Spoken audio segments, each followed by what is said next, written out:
ہاتھ بس ات تک محدود رہ گیا ہے کہ ختم شریف پڑھ لیا، 11ویں شریف کا کھانا کھا لیا، اور جب 11ویں والے پر بمباری ہو رہی تو چپ کر کے خاموش سب بیٹھ گئے۔ 11ویں شریف دیتے رہتے، 11ویں شریف پکاتے رہتے، 11ویں شریف کھاتے رہتے۔ سبحان اللہ، کرنی چاہیے، بڑی برکت ہے، ہم خود کرتے ہیں، حاضر بغداد شریف بھی ہوتے ہیں، لیکن جب 11ویں والے پیر کے مزار پر بمباری ہو رہی تھی تو لوگ بیچارے خاموش ہو گئے تھے، کچھ نہیں بول رہے تھے۔ کیوں؟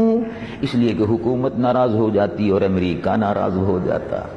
11ویں والے پیر کے مزار پر بمباری ہو رہی ہے تو ہونے دو، ان کو اس سے کوئی بحث نہیں تھی، بہت سے لوگوں کو، الا ماشاء اللہ۔ اور جو لوگ عملی طور پر عراق کی حمایت میں یا امریکہ کی مخالفت میں میدان عمل میں تھے، ان کو اسلام کے دشمن اور امریکہ کے ایجنٹ کی پروپیگنڈا کرتے تھے کہ ان کو صدام حسین سے پیسے مل گئے ہیں۔ صدام حسین تو پیسے بعد میں دیتا، پیسے تو پہلے 11ویں والے پیر دے رہے تھے، ان کا کھاتے آ رہے تھے ہم لوگ، وہ دے رہے تھے، ان کا کھا رہے تھے تو پھر انہی کا گا بھی رہے تھے۔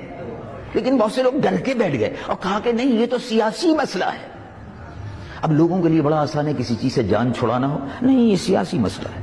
اچھا بھائی، سیاسی مسئلہ کیا ہوتا ہے؟ کہاں یہ بغداد شریف پر اگر بمباری ہو رہی ہے تو اس کے خلاف احتجاج کرنا یہ بھی سیاسی مسئلہ ہے۔ اچھا تو یہ بھی سیاسی مسئلہ ہے اور حکومت بھی سیاسی مسئلہ ہے اور یہ بھی سیاسی مسئلہ ہے، تو پھر سیاسی مسئلے کس کے لیے رکھو گے بھائی؟ تو پھر یہودی سیاسی مسئلہ چلائیں گے مسلمانوں کا، پھر عیسائی مسلمانوں کا سیاسی مسئلہ چلائیں، اور ہندو مسلمانوں کا سیاسی مسئلہ حل کریں۔ سیاسی مسئلے تو مسلمانوں ہی کو حل کرنے ہوں گے۔ اگر مسلمان ہی اپنی سیاست سے خود دستبردار ہو جائے تو کہ یہودی اور عیسائی اور ہندو آ کر مسلمانوں کی سیاست کریں گے اور مسلمانوں کا نظام حکومت اور مسلمانوں کی گورنمنٹ جو ہے اس کو چلائیں گے؟ یہ تو سوچنے کی بات ہے۔ لیکن بے عقل لوگ، محدود ذہن کے لوگ، جن کا ذہن محدود ہے، انہوں نے اپنے دین کو اسی میں محدود کر لیا، بس نماز روزہ حج و زکوٰۃ ہے، اور اس کے علاوہ ان کو قرآن شریف میں کوئی اور چیز نظر ہی نہیں آتی۔ اگر وہ نماز روزہ حج و زکوٰۃ ہی تھا تو پھر ابو بکر صدیق کو حکومت کرنے کی اور حکمراں بننے کی ضرورت کیا تھی؟ ابو بکر صدیق تو نقش بندیوں کے پیشوا ہیں، ختم خواجگان پڑھتے رہتے مسجد نبوی میں، حکومت کرنے کی کیا ضرورت تھی؟ عمر فاروق رضی اللہ عنہ مرضا کو حکومت کرنے کی کیا ضرورت تھی؟ اور راتوں کو تہجد کی نماز چھوڑ کر، مسجد نبوی چھوڑ کر، مدینے کی گلیوں میں بیواؤں اور یتیموں کے گھروں کو تلاش کرنے کی کیا ضرورت تھی؟ کبھی سوچا؟ عثمان غنی، علی مرتضی، یہ خلفائے راشدین تھے، یہ مصلی پر کھڑے ہو کر نماز بھی پڑھاتے تھے، اور جیسے رسول اللہ صلی اللہ علیہ وسلم رات کو تہجد پڑھتے تھے، صحابہ تہجد پڑھتے تھے، اب دل میں جب عمل کا وقت ہوتا تھا تو میدان بدر میں جہاد کے لیے کود پڑتے تھے۔ یہ بھی سنت ہے، فقط وہی سنت نہیں ہے، نماز بھی فرض ہے، روزہ بھی فرض ہے، زکوٰۃ بھی فرض ہے، حج بھی فرض ہے، اور یہ تمام فرائض ہے، لیکن اسی کے ساتھ ساتھ جہاد بھی اس میں شامل ہے، اگرچہ فرض وہ نہیں ہے لیکن فرض کفایہ بہرحال اپنی جگہ پر موجود ہے۔ بہرحال بات یہاں سے چلی تھی کہ ایران فتح ہوا۔ اب دیکھو، اگر کوئی آدمی ممبر پر بیٹھ کر کوئی آج کل کے زمانے میں سیاسی گفتگو کرنے لگے کہ فلاں جگہ مسلمانوں پر مظالم ہو رہے ہیں، فلاں جگہ مسلمانوں کے ساتھ یہ زیادتی ہو رہی ہے، تو بعد میں مقتدی اور مسلی، میں اپنی متشرع حیثیت کے حاضر ہوتے ہیں، امام صاحب آپ نے بڑی سیاسی تقریر کر دی، کیا ضرورت تھی ذکر کرنے کی؟ چیچنیا، پتہ نہیں چیچنیا کہاں ہے، اخبار ہی نہیں پڑھتے، بے وقوف جاہل، اخبار نہیں پڑھتا، اس کو جغرافیے کا پتہ نہیں کہ چیچنیا کہاں ہے، مسلمانوں کے حال سے بے خبر ہے۔ رسول اللہ صلی اللہ علیہ وسلم نے ارشاد فرمایا، المؤمن للمؤمن کالبنیان یشد بعضہ بعضا، او کما قال صلی اللہ علیہ وسلم۔ مومن ایمان والے ایک دوسرے کے لیے ایسے ہیں جیسے عمارت کی اینٹیں، اور یہ بنیاد جو اٹھائی گئی ہے، کالبنیان یشد بعضہ بعضا، جیسے بنیان، یہ اینٹیں، یہ برکس، یہ اینٹیں ایک دوسرے سے ملی ہوئی اور جڑی ہوئی ہیں، جڑ سے نیچے سے اوپر تک، اسی طرح سے مسلمان روح زمین کا ایک دوسرے سے جڑا ہوا ہے۔ اور اسی کی بنیاد پر ارشاد فرمایا انما المؤمنون اخوہ، قرآن مجید و فرقان حمید میں فرمایا ایمان والے ایک دوسرے کے بھائی ہیں۔ اب تم اپنے بھائی کے حال سے بے خبر ہو۔ ہم نے دیکھا کسی شخص نے کہا کہ بہت بڑا اجتماع ہوتا ہے لاہور کے قریب، کچھ لوگ بستر لے کے جاتے ہیں، اجتماع کرتے ہیں، کہ وہاں کوئی دعا وغیرہ ہوئی تھی؟ نہیں۔ ہاں دعا ہوئی تھی۔ کیا دعا ہوئی تھی؟ بس یہ اللہ گناہوں کو معاف فرما، اللہ روزی میں برکت عطا فرما، بالکل ٹھیک ہے۔ اللہ بیماروں کو شفا عطا فرما، بالکل ٹھیک ہے۔ مسلمانوں کے لیے بھی دعا ہوئی تھی، اللہ مسلمانوں کو نیک بنا، سبحان اللہ، بڑی خوشی کی بات ہے۔ نیک بنا، ایک بنا، بالکل خوشی کی بات ہے۔ اور بھی کوئی دعا ہوئی تھی؟ نہیں، اور تو کچھ نہیں ہوئی تھی۔ ارے بھائی مسلمان مر رہے ہیں، ان کے لیے دعا ہوئی تھی؟ نہیں ہوئی تھی۔ کشمیر میں مسلمانوں کا قتل عام ہو رہا ہے، دعا ہوئی تھی؟ نہیں ہوئی تھی۔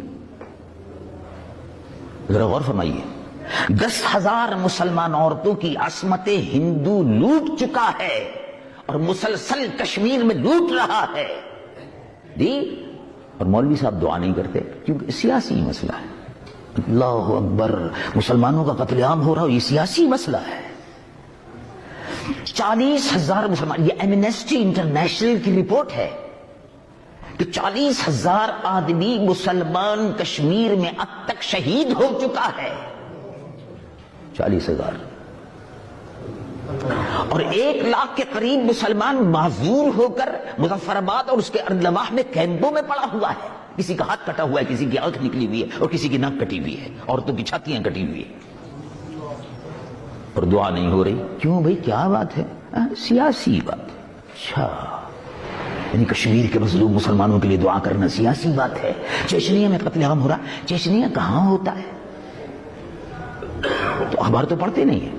اخبار اس لیے نہیں پڑھتے کہ فوٹو ہوتا ہے۔ ارے بھائی فوٹو مت دیکھو، کم از کم خبر تو پڑھ لو اپنے مسلمان بھائی کی۔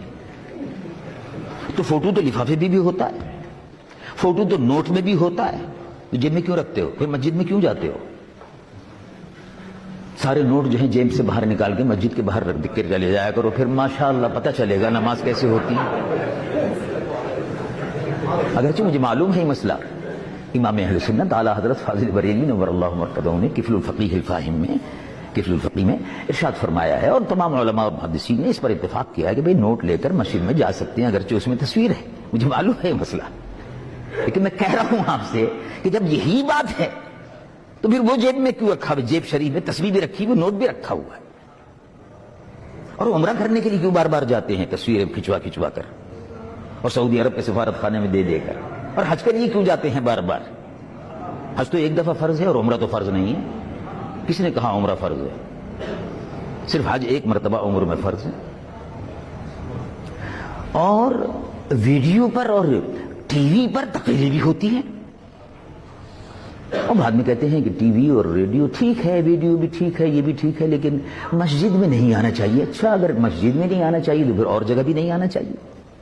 جو چیز یعنی مسجد میں ناجائز ہے اور گھر میں جائز ہے، مسجد میں ناجائز ہے اور سڑک پہ ناجائز ہے، تو اس قسم کے مسائل میں لوگوں کو، چھوٹے چھوٹے مسائل میں مسلمانوں کو لوگ الجھا کر دین سے نفرت نوجوانوں میں پیدا کر رہے ہیں۔ اب آپ دیکھ لیجئے، ایک زمانے میں اختلاف شروع ہوا ایک مسجد میں جہاں میں خود بھی رہتا ہوں، ایک زمانے میں اختلاف ہوا اور 1 سال تک یہ اختلاف چلتا رہا، لاؤڈ اسپیکر پر نماز ہوگی یا نہیں ہوگی، ہوگی کہ نہیں ہوگی، ہوگی کہ نہیں ہوگی۔ مسلمان اسی میں لگے رہے اور اس میں بہت سی مسجدیں جو تھی وہ نکل کر بد عقیدہ لوگوں کے ہاتھوں میں مسجدیں چلی گئیں، اس لیے کہ ہم لوگ نماز نہیں پڑھتے تھے لاؤڈ اسپیکر پر، چلی گئی۔ کتنا بڑا نقصان دین کا ہوا۔ ہندوستان میں بھی یہی ہوا۔ اب 50 برس بعد، 25 برس بعد سنیوں کو عقل آتی ہے، 25 برس بعد عقل آئی کا نہیں تو بڑا نقصان ہوا، مسجدیں نکلنی شروع ہو گئیں، لاؤڈ اسپیکر پر نماز نہیں ہو رہی تو مسجد چلی گئی اور وہ شور مچنے لگا اور نماز میں دل جمعی نہیں ہوتی اور یہ نہیں ہوتا، اور مختلف چھوٹے چھوٹے مسائل ہیں، علماء کے مسائل ہیں، یہ علماء کے درمیان میں طے کرنے کے ہیں۔ جاہلوں کو ان مسائل کے درمیان میں بیچ میں آ کر اہل سنت میں تفرقہ نہیں پیدا کرنا چاہیے۔ یہ تو علماء کے مسائل ہیں، علماء بیٹھ کر طے کریں گے، ٹھیک ہے، عالموں نے طے کیا کہ کیا کیا کیا نہیں کیا وہ جانے۔ اب جو سنی عالم جو کر رہا ہے بس ٹھیک ہے، وہ جانے، اس کا کام جانے، وہ ذمہ دار ہے، اس کی ذمہ داری ہے۔ تو میں عرض کر رہا تھا کہ وہ مال غنیمت وہ سیاسی گفتگو ہو گئی درمیان میں. مال غنیمت لے کر قافلہ پہنچا. قافلہ پہنچ گیا اور قافلہ جب پہنچا مدینہ منورہ تو سبحان اللہ غنیمت کا مال جب آیا تو مسجد نبوی میں رونق لگ گئی. تمام جتنی بھی شمعدان اور روشن دان اور بتیاں اور موم بتیاں یہ سب اعلیٰ قسم کی چیزیں سب وہاں سے آئی تھیں. وہ سب سیدنا فاروق اعظم نے فرمایا سبحان اللہ دیکھو کیسے اچھے موقع پر یہ آیا. اب رمضان شروع ہو رہا ہے, جلدی سے مسجد کو سجا دو, روشن کر دو. مسجد روشن کر دی حضرت عمر نے. سبحان اللہ, مسجد روشن ہوتی ہے. مسجد نبوی تو ویسے ہی روشن ہے. مسجد نبوی تو ویسی ہی روشن ہے. اس کی سب سے بڑی مسجد نبوی کی فضیلت یہ ہے کہ اس مسجد میں جنت ہے جو کہیں نہیں ہے. سب سے بڑی فضیلت یہ ہے. ما بین بیتی, حضور پر نور صلی اللہ علیہ وسلم کا ارشاد مبارک حدیث بخاری شریف, ما بین بیتی, دیکھو یہ میرا گھر ہے. حضور کا حجرہ مبارک مسجد نبوی میں جو حجرہ مبارک تھا وہی گھر تھا. اسی سے دروازہ مسجد نبوی میں کھلتا تھا. تمام صحابہ کے دروازے جو ہیں وہ مسجد نبوی میں کھلتے تھے. بعد میں حضور نے حکم فرمایا کل خوخۃ یغلق, سب کھڑکیاں دروازے سب بند کر دو الا خوخۃ ابی بکر رضی اللہ عنہ. ابو بکر کا دروازہ کھلا رہے گا, باقی سب کے دروازے بند کر دو. تو حضور پر نور صلی اللہ علیہ وسلم کا حجرہ مبارک کا دروازہ مسجد نبوی میں ہوتا تھا اور سیدنا ابو بکر کا دروازہ مسجد نبوی میں تھا. اس سے پہلے سارے تھے وہ سب بند کر دیے گئے. تو مسجد نبوی میں ارشاد فرمایا ما بین بیتی, دیکھو یہ میرا گھر ہے, میرا حجرہ شریف یہی ہے اور یہ میرا ممبر ہے, اور یہ میرا ممبر ہے. اے صحابہ, ما بین بیتی و ممبری, میرے گھر کے اور میرے ممبر کے درمیان میں یہ جو ٹکڑا ہے مسجد نبوی میں, روضۃ من ریاض الجنہ, یہ جنت کی کیاریوں میں سے ایک کیاری ہے. یہ مکے میں نہیں ہے, یہ مکے شریف میں نہیں ہے, یہ بیت المقدس میں نہیں ہے, یہ کہیں نہیں ہے. اور پھر ارشاد فرمایا جب میں قیامت کے دن حشر کے میدان کی طرف اٹھ کر جا رہا ہوں گا, دائیں میرے ابو بکر ہوں گے, بائیں میرے عمر ہوں گے اور اہل بقی میری پشت پر ہوں گے. پھر میں اہل جنت المعلا, پھر میں مکہ شریف کے قبرستان جنت المعلا کے لوگوں کو اپنے ساتھ لے کر میدان حشر کی طرف جب جا رہا ہوں گا تو یہ جنت کا ٹکڑا بھی میرے ساتھ جنت میں جا رہا ہوگا. تو جس نے اس پہ نماز پڑھی اس نے جنت میں نماز پڑھی. یہ جنت کی کیاریوں میں سے ایک کیاری ہے, روضۃ من ریاض الجنہ, جنت کے ٹکڑوں میں سے ایک ٹکڑا ہے. سب سے بڑی بات یہ ہے کہ اس سے پتہ یہ چلا کہ جنت جو ہے, اب مکہ شریف چلے جاؤ جنت نہیں ملے گی, بیت المقدس ہو جاؤ جنت نہیں ملے گی, محبوب کے در پر آ جاؤ تو مل جائے گی. در محبوب پہ آ جاؤ, یا رسول اللہ صلی اللہ علیہ وسلم. تو یہ مدینہ منورہ کی خصوصیت ہے, روئے زمین پر کہیں نہیں ہے. اور بہرحال اعلیٰ حضرت امام اہل سنت محدث اور مجدد بریلوی نور اللہ مرقدہ نے بڑا صحیح فیصلہ فرمایا, ہم عشق کے بندے ہیں کیوں بات بڑھائی ہے. مدینہ منورہ کے فضائل جو ہیں وہ تم آپ سن چکے. سبحان اللہ, بڑے عالمانہ اور بڑے ایمان اور مؤثر انداز میں حضرت نے بیان فرما دی, حضرت مولانا شبیر احمد صاحب نے. تو میں جو بات عرض کر رہا تھا وہ یہ تھی کہ مدینہ منورہ شریف میں وہ آئے اور کہا بھائی مسجد نبوی کو سجا دو. سجا دیا, روشن ہو گئی مسجد. لیجیے صاحب رمضان شروع ہو گیا, اب پہلی رات تھی. اب جو مسجد بقائے نور بنی ہوئی تھی, کسرا کے محل کے جو وہ روشن دان تھے اور شمع دان تھے اور یہ سب لا کر جو سجائی گئی, اللہ اللہ, روشن مسجد. حضرت علی تشریف لائے, بھائی بھائی مسجد میں روشنی کیسے ہو گئی, کس لے کر دی, یہ کیسے ہو گئی؟ اور کہا حضرت عمر نے فرمایا. کیا بات, سبحان اللہ. حضرت علی نے فرمایا نورت مساجدنا, اے عمر, نورت مساجدنا یا عمر, اے عمر تو نے ہماری مسجدوں کو روشن کر دیا. ہماری مسجد کو, مسجد نبوی کو بھی روشن کر دیا, اسی رات میں قباء کی مسجد کو بھی روشن کر دیا, مسجد اجابہ کو بھی روشن کر دیا. اس لیے کہ وہ تو شمعدان آئے تھے نا بہت, تو کہا سارے مدینے میں مسجدیں جتنی بھی ہیں روشن کر دو. مسجدیں سب روشن ہو گئی. نورت مساجدنا یا عمر, اے عمر تم نے ہماری مسجدوں کو روشن کر دیا. نور اللہ قبرک یا عمر, اللہ تیری قبر کو روشن فرمائے. سبحان اللہ, سبحان اللہ, مبارک ہو, تمہاری مسجدیں روشن ہیں. اس کا مطلب یہ کہ تمہاری قبریں بھی روشن ہیں انشاءاللہ. یہ تو گواہی ہے, بات پکی ہے, دعا پکی ہے. حضرت عمر کے صدقے میں ہم سب روشنی کرنے والوں کو دعا مل گئی, مل گئی دعا. اللہ اللہ. تو میں بات یہاں سے چلی تھی اور عرض یہ کر رہا تھا کہ قرآن مجید و فرقان حمید اترا. کہاں اترا؟ رب العالمین جل جلالہ عم نوالہ ارشاد فرماتا نزل بہ الروح الامین. روح الامین آئے, قرآن لے کر آئے. کیسے لے کر آئے؟ کس طرح اترا؟ روح الامین لے کر آئے. اور کس طرح اترا؟ تختیاں دے دی, لکھا ہوا دے دیا؟ نہیں, قرآن کو کوئی برداشت نہیں کر سکتا تھا.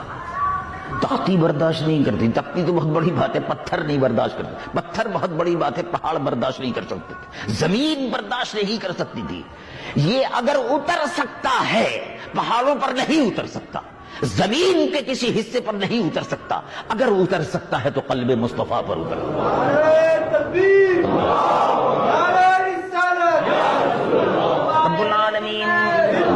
رب العالمین جل جلالہ عم نوالہ ارشاد فرماتا نزل بہ الروح الامین علی قلبک لتکون من المنذرین. قلب مصطفیٰ صلی اللہ علیہ وسلم پر یہ اترا. اور سبحان اللہ, قلب مصطفیٰ سے قلب صحابہ پر منتقل ہوا. ہم اہل سنت کا قرآن جو ہے وہ چھپا ہوا نہیں ہے, چھپا ہوا نہیں ہے, چھپا ہوا ہے, چھپا ہوا موجود ہے. کاغذوں پہ بھی چھپا ہوا ہے اور دل پہ بھی چھپا ہوا ہے, دل پہ بھی چھپا ہوا ہے. معلوم وجہ سے فیکس ہو گیا. قرآن مجید و فرقان حمید کا حافظ جب پڑھتا ہے روئے زمین پر وہی قرآن پڑھا جا رہا ہے جو 1450 سال پہلے قلب مصطفیٰ پر اترا اور زبان مصطفیٰ پہ جاری ہوا صلی اللہ علیہ وسلم.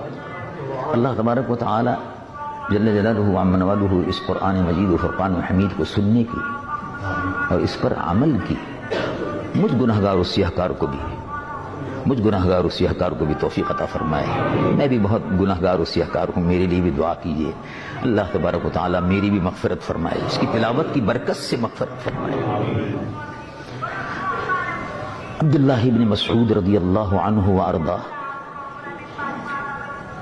ہم حنفیوں کو فقہائے مدینہ میں شمار کرتے ہیں. سید الائمت سراج الامہ سیدی امام اعظم ابو حنیفہ نعمان بن ثابت رضی اللہ عنہ وارضاہ, ہم حنفیوں کے مقتدا و پیشوا رمضان المبارک کی تراویح میں ایک سپارہ سوا سپارہ پڑھتے تھے. ایک قرآن تراویح میں ختم فرماتے تھے. حضرت امام اعظم ابو حنیفہ تراویح کا ختم قرآن کرنے کے بعد, تراویح میں 20 رکعت میں پڑھنے کے بعد, اب اس کے بعد 20 رکعتیں روئے زمین پر, حضرت عمر کے وقت سے 20 رکعتیں جماعت کے ساتھ روئے زمین پر پڑھی جا رہی ہے, روئے زمین پر پڑھی جا رہی ہے, ہر جگہ پڑھی جا رہی ہے. جن کو نہ پڑھنی چاہیے تھی وہ بھی مکہ شریف میں پڑھنے پر مجبور ہیں, پڑھ لیں. مدینہ شریف میں بھی پڑھنے پر مجبور ہیں, پڑھ لیں, پڑھی جا رہی ہے. اور جو نہیں پڑھنا چاہتے بہرحال ظاہر ہے ان کو حساب تو دینا ہوگا, 20 کا حساب دینا ہوگا. یہ بالکل ایسا ہی ہے. دیکھو ہم نے اور آپ نے, اگر کوئی آدمی یہ کہتا ہے کہ وہ تو 8 ہی ہوتی ہیں 20 نہیں ہوتی, اچھا ٹھیک ہے چلو, اگر ہم نے 20 پڑھ لیں تو رمضان شریف میں نفل جو ہے اس کا ثواب سنتوں کی برابر, سنتوں کا فرض کی برابر, اور فرض کا 70 فرضوں کی برابر ہے. تو چلو اچھا ٹھیک ہے، تراویح 20 رکعت نہیں ہے، اچھا ٹھیک ہے، چلو 8 ہی ہیں تو ہم نے 12 زیادہ پڑھ لی نا، تو قیامت کے دن ثواب تو ملے گا نا، اس سے تو محروم نہیں رہے۔ اور جس نے 8 پڑھی ہیں اس سے کہا جائے گا 12 اور پوری کرو، وہ اپنا جواب خود سوچ لے۔ ہمیں سنیوں کو کوئی فکر نہیں ہونی چاہیے، ہمارا حساب کتاب تیار ہے۔ انہوں نے کہا جی تم نے 12 زیادہ پڑھ لی، انہوں نے کہا ٹھیک ہے تو زیادہ ثواب دے دیجئے، آپ ہی کے لیے تو پڑھی ہیں، رمضان میں ہی پڑھی ہیں، نفل شمار کر لیجئے، ثواب دے دیجئے۔ تو گھاٹے میں تو نہیں رہے، 20 والے گھاٹے میں نہیں رہے، 8 والے ٹوٹے میں رہے، ان کا سودا گھاٹے کا۔ وہاں قیامت کے دن کہاں سے لائیں گے 12؟ وہ عمل کی جگہ تو ہے نہیں، وہ تو مقافات عمل کی جگہ ہے، وہ نہیں ہے۔ بہرحال عبداللہ ابن مسعود رضی اللہ عنہ وارضاہ کو فقہائے مدینہ میں شمار کیا جاتا ہے، اور فقہ حنفی کی زیادہ تر بنیاد جو ہے وہ سید الفقہاء